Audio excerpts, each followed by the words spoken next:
কুম্ভ মেলায় যাবে বলে ভাবছো আর বুঝতে পারছো না কিভাবে যাবে? আজকে আমি A to Z সব কিছু বলবো। আমার খুব পছন্দের এক কাপ চা দিয়েই শুরু করলাম আজকের ভিডিওটা। আমরা গিয়েছিলাম ট্রাভেল বাসে, আর আমাদের তো কুম্ভ মেলার পথের যাত্রা শুরু হয়ে গেছে। তখন বাজছিল রাত 2টো, আর প্রচন্ড পরিমাণে ঠান্ডা ছিল। যারা রাত্রিবেলা যাচ্ছ তারা কিন্তু অবশ্যই মোটা জ্যাকেট বা চাদর কিছু ক্যারি করবে, আর যারা দুপুরবেলা যাচ্ছ তাদের কিচ্ছু নেওয়ার প্রয়োজন নেই, কারণ দুপুরবেলা প্রচন্ড পরিমাণে গরম আর রৌদ্রও রয়েছে। আর ভিড়ের জন্য যারা ভয় পাচ্ছ তাদেরকে বলবো, এই রাস্তাগুলো ফাঁকা দেখে কিন্তু ভেবো না যে ভিড় নেই, ভিড় কিন্তু প্রচন্ড পরিমাণেই ছিল। আর আমরা এখানে হাঁটছিলাম একটু অলিগলি দিয়ে, একদমই ভিডিও করার পরিস্থিতি ছিল না, কারণ ছোট বাচ্চা নিয়ে গিয়েছি, মানে তোমরা বুঝতেই পারছো পুরো সারাক্ষণ ওইভাবে ওর বাবার কাঁধে ছিল, যেভাবে তোমরা দেখতে পাচ্ছ একদম ওর বাবার কাঁধে আর আমার কোলে, মানে এভাবে করেই আমরা পুরো রাস্তাটা কভার করেছি। আর আমাদেরকে খুব হাঁটতে হয়েছিল। আর যারা বাসে যাচ্ছ ট্রাভেল বাসে তাদের কিন্তু অনেক হাঁটতে হবে, আর আমি সাজেস্ট করবো তোমাদেরকে পার্সোনালি, সেটা হচ্ছে ট্রেনে যাওয়ার জন্য কষ্ট হলেও হাঁটতে হবে কম। তবে আমরা স্লিপার বাসে গেছিলাম, অতটাও মানে কষ্ট হয়নি, কিন্তু হাঁটার সময় আমাদের একটু কষ্ট হয়ে গেছিলো বাচ্চা কোলে করে নিয়ে। নইলে আমাদের কোনো প্রবলেম নেই, এমনি আমি হাঁটতে ভালোই পারি। আর যারা ভাবছো যাবে, আমি তাদের সাজেস্ট করবো ট্রেনে যাওয়ার জন্য। এই কুয়াশাচ্ছন্ন পরিবেশের মধ্যে আমরা এন্ট্রি নিলাম কুম্ভ মেলার মধ্যে। দেখতেই পাচ্ছ প্রচণ্ড পরিমাণে ভিড়, আর যদিও আগের থেকে ভিড়টা এখন অনেকটাই কমে গেছে। আমরা চলে আসার পরে মানে এই মুহূর্তে একটু কমই আছে আমার যতটুকু ধারণা। বাচ্চা নিয়ে গেলে সবাই একটু ভয় দেখাবে, অবশ্যই একটু সাবধানে থাকাটা তো খুবই জরুরি, বেবি নিয়ে যেহেতু যাচ্ছি।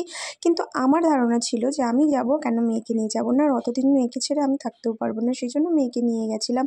কারণ আমি কোল ছাড়া করিনি ওকে, একদম সারাক্ষণ কোলের মধ্যেই নিয়েছিলাম। কষ্ট হলেও সেফ তো না, কোলটা মায়ের কোল বাবার কোল মানে সেফ। আমি বলবো যে তোমরাও যাও, সবাই ঘুরে আসো। এটা তো 144 বছর মধ্যে, মানে 144 বছর মধ্যে তো আর আসবে না আমাদের জেনারেশন, আমার বেবিদের জেনারেশন তো আর পাচ্ছে না, সেই জন্য নিয়ে যাওয়াই উচিত আমার বলে আমার মনে হয়। আর এখানে দেখো স্নান সেরে আমরা পুজো দিয়ে দিয়েছি। স্নান করবো যে ভিডিও করবো সেই পরিস্থিতি নেই, কারণ কি আমার মেয়েকে একজন ধরতে হয়েছে। তারপরে আমরা স্নানে গেছি আমরা দুজন, আর আগে মেয়েকে স্নান করিয়ে নিয়েছিলাম। তো ভিড় আস্তে আস্তে বাড়ছিল। আমরা যখন স্নান করেছি, স্নান করে আমরা জামা কাপড় ছেড়ে যখন পুজো দিচ্ছি তখনই প্রচুর পরিমাণে ভিড় হয়ে গেছিলো, কারণ আমরা তো অনেক সকালে, মানে কুয়াশায় কিচ্ছু দেখা যাচ্ছে না আশপাশটা, বুঝতেই পারছো। এই আস্তে আস্তে এবার রোদ্র উঠছে, আর ওখানে প্রসাদ দিচ্ছিল খিচুড়ি, সেখান থেকে আমরা একটু খিচুড়ি নিয়ে খেয়ে নিলাম। তারপরে আমরা বোট রাইডিং করব, সেই ভিডিওটা তোমরা পরের ব্লগে পাবে, আগেই আমি এখন দিচ্ছি না, একটু একটু করে সব কিছু শেয়ার করব। আর এই দেখো এবার ভিড় আস্তে আস্তে কিন্তু মানুষ জমায়েত হচ্ছে, দুপুরবেলা করেই বেশি মানুষ যাচ্ছে। তবে বলবো এমন নয় যে একদম যাওয়াই যাবে না বেবি নিয়ে, এটা একদমই ভুল ধারণা আমার মনে হয়, কারণ আমরা ভালোভাবেই ঘুরে এসেছি। খুব বেশি পরিমাণে কিন্তু আমাদের কষ্ট হয়েছে বলে আমার মনে হয় না, তবে কষ্টটা কিন্তু মনে থাকবে না, ঘুরে এসেছি এটাই মনে থাকবে। এত বড় সনাতন ধর্মের যে একটা সঙ্গম হয়েছে, সেখানে আমি উপস্থিত ছিলাম, আমি প্রেজেন্ট ছিলাম, এটাই আমার কাছে অনেক গর্বের বিষয়। আর মেয়েকে দেখো একটু হাঁটতে না, ওকে হাঁটাইনি, আমি একটু এইখানে ফাঁকা পেয়েছিলাম বলে হেঁটেছি।